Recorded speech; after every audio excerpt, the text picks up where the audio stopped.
Cara, conta pra gente essa história aí do Instituto Vini Júnior. Conto, cara. Pô, super prazer ter essa oportunidade de compartilhar, né? E com calma mesmo, assim, né? Bater um papo com vocês.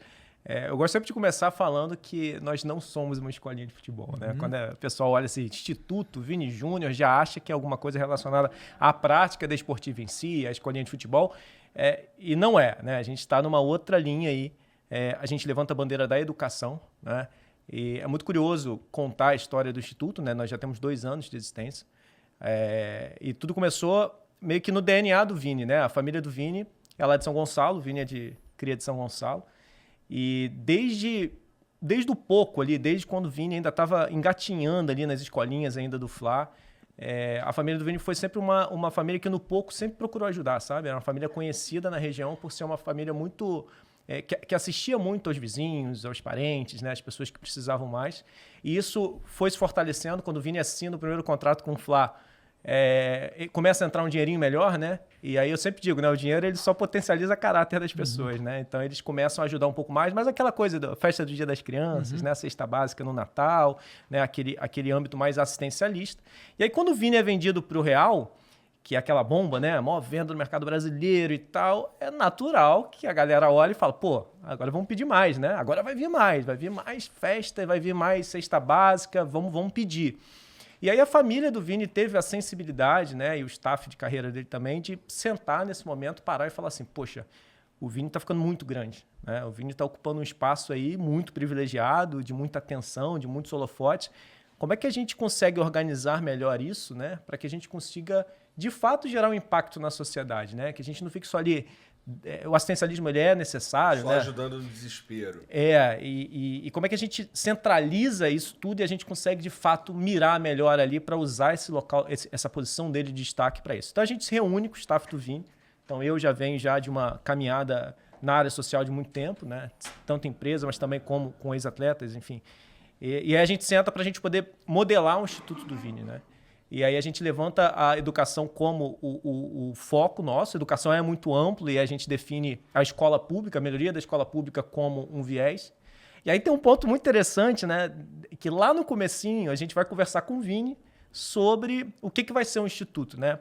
Ele acreditava que educação era um caminho, né? Até porque o Vini ele teve a oportunidade, ele estudou o ensino fundamental, o primeiro ciclo na escola pública, depois... Como ele jogava muito, aí uma escola particular lá de São Gonçalo que tinha um time de futebol, chamou ele, deu uma bolsa, joga com a gente, você vai estudar aqui de graça. Bom demais. Mas, pô, os parentes dele, os amigos... Mas era uma parada que era só pra ele, né? Só pra ele, né? E aí ele viu que, pô, eu tive essa oportunidade, mas, pô, meus amigos não tiveram e tal. Então ele via ali a dificuldade de quem morava ali, né? Compartilhava ali a vida com ele, né? Então ele entendeu muito que a educação seria um caminho interessante.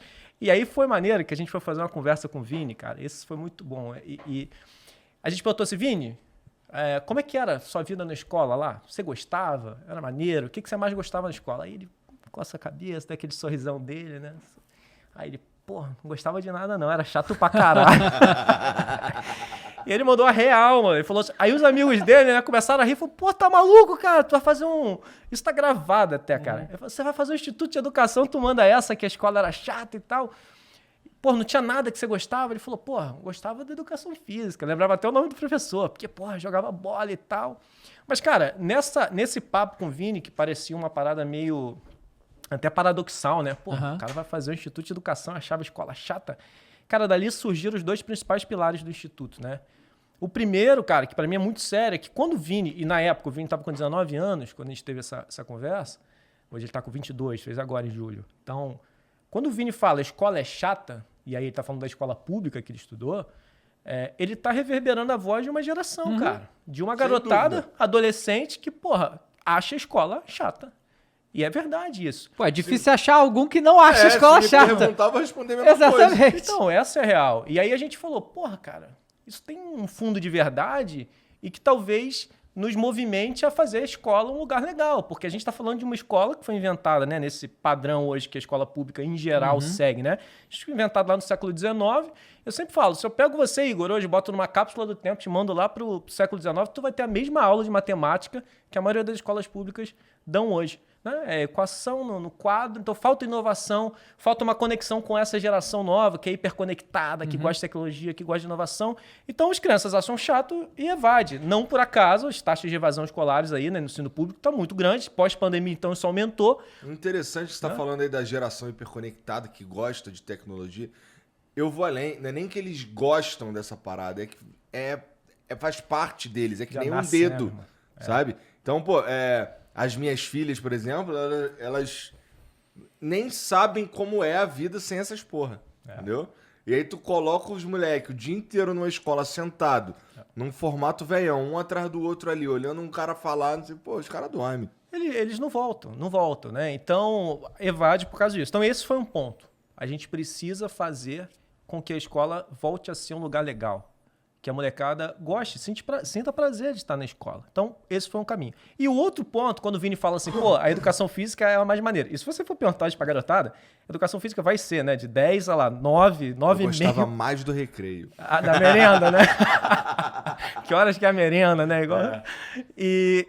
E quando ele fala isso, ele também está falando uma verdade, né? Porque a educação física, né, seja a prática desportiva qualquer, né, o futebol, qualquer outra prática, é o momento em que as crianças são crianças, que elas correm, que elas gritam, que elas interagem com os outros, né, com os alunos e com o próprio professor de uma maneira diferente do que eles estão acostumados na escola. Então, é óbvio que vai ser mais legal, né? Então a gente fala, pô, esse negócio aí do futebol, esse negócio do esporte pode ser um canal interessante para que a gente conecte essa história toda, né, e faça com que a escola volte a ser interessante. Então vamos trabalhar. E é aqui que surgiu um ponto, né, curioso, né? Você vê, a partir de um papo super sincerão com o Vini, então acho que isso é muito legal do Instituto, sabe? Porque é parte de uma história muito real. Eu não cheguei para o Vini e falei, porra, Vini, vamos aqui falar de pedagogia de Paulo Freire, pedagogia da... Não. A gente falou pra cara, como é que era? Era assim, porra, e se fosse mudar, o que a gente conseguiria? Sacou? Mas essa conversa que vocês tiveram sincerona com o Vini já foi pra criar um instituto. Pra criar um instituto. A gente já sabia que ia criar um trabalho social, só que a gente queria fugir daquele lugar comum da escolinha de futebol. Mas essa ideia, né? Foi vocês que propuseram pra ele ou parte dele? Foi, assim, parte de uma conversa com a família, né, e com o staff do Vini, né, que cuida da carreira dele. Né? A gente cuida da parte social do Instituto, mas tem o staff que cuida da carreira. Então a gente resolve sentar e definir qual seria a linha, né, qual seria a linha de atuação. É óbvio, né, que inicialmente vem logo aquela ideia do vamos fazer uma escolinha de futebol, mas até por experiência própria e tudo mais, a gente queria fugir desse modelo um pouco, que tem uma estrutura física muito pesada, que acaba ficando mais caro, acaba ficando circunscrito ali a um território, a um local. Então, se você fizer o campinho lá em São Gonçalo, vai ser só as crianças ali de São Gonçalo e daquele bairro, né? Então, a gente queria extrapolar um pouco mais e entrar na escola pública, né? Fazer com que a escola pública fosse um lugar melhor. E aí cabe aqui, né, acho que o grande gancho é quando a gente fala do futebol. Né? O futebol para o Instituto Vini Júnior não é uma prática desportiva. O futebol é uma linguagem lúdica, uma linguagem universal, uma linguagem atemporal. Eu sempre falo, o futebol é futebol em qualquer tempo, o futebol é futebol em qualquer lugar do mundo, e o futebol tem uma potência enorme de ajudar nos processos de aprendizado. E aí eu extrapolo aquela lógica chamadas soft skills, né? Futebol ensina liderança, trabalho em equipe, companheirismo, blá. Não, o futebol, ele facilita você aprender o dever de casa. O conteúdo programático da escola. Porque a gente chega na escola no dia depois que tem campeonato, você vê a molecada lá fazendo conta. Pô, meu time ganhou, somou 3 pontos, você empatou, é 1, tem diferença de 2, e o saldo de gols, eles vêm com raciocínio matemático, porque eles estão falando de uma coisa que dá prazer, que é maneiro. Só que quando você bota lá no quadro, equação, probleminha, ferrou. Aí, né? As referências são outras, e aí você dificulta o aprendizado. Então, eu consigo mediar uma aula de geometria para vocês mostrando as figuras geométricas de um campo de futebol. Aí eu vou te mostrar que o grande círculo lá no campo é da geometria plana, que é diferente da bola, que a bola já é um sólido geométrico, ela já é uma esfera. Então, quando eu falo que o Vini joga no Real Madrid, todo mundo sabe, eu falo que o Real Madrid fica em Madrid, que é a capital da Espanha, que a Espanha fica no continente europeu, eu já vou referenciando e apresento o conteúdo de geografia. Então, o que a gente fez? Né? Assim, trocando muito em miúdo para depois a gente entrar mais amplo. A gente pegou o conteúdo programático da escola, de 1º a 5º ano do fundamental, que é o nosso primeira leva agora. Eu traduzo esse conteúdo, que é o conteúdo amparado pela BNCC, que é a Base Nacional Comum Curricular, lá do Ministério da Educação, a gente transforma esse conteúdo nessa linguagem do esporte, como eu disse, do futebol, e a gente gamificou. A gente criou um aplicativo chamado Base, não por acaso. Pode usar a metáfora e o trocadilho da base, que a base vem forte, é isso. Que a gente acredita que, assim como a base é bom para a formação de um jogador, e o Vini traz muito isso, né? A educação de base ela é boa na formação de qualquer profissional, né? Você tendo uma boa base educacional, você pode ser o que você quiser na vida, né? E essa é a nossa proposta. Então a gente criou o Base, que é um aplicativo que utiliza a linguagem do futebol, mas para ensinar o conteúdo programático, para facilitar os processos de ensino-aprendizagem dentro da sala de aula. Conectar a garotada que gosta da tecnologia, que gosta do game e que acha maneiro pra caraca falar de futebol. Né? Então a gente conseguiu trazer isso para dentro da escola. Então o nosso primeiro produto educativo que a gente trabalha hoje é isso. A gente facilita esses processos dentro da sala de aula, né? Para que a criança aprenda mais e aprenda melhor.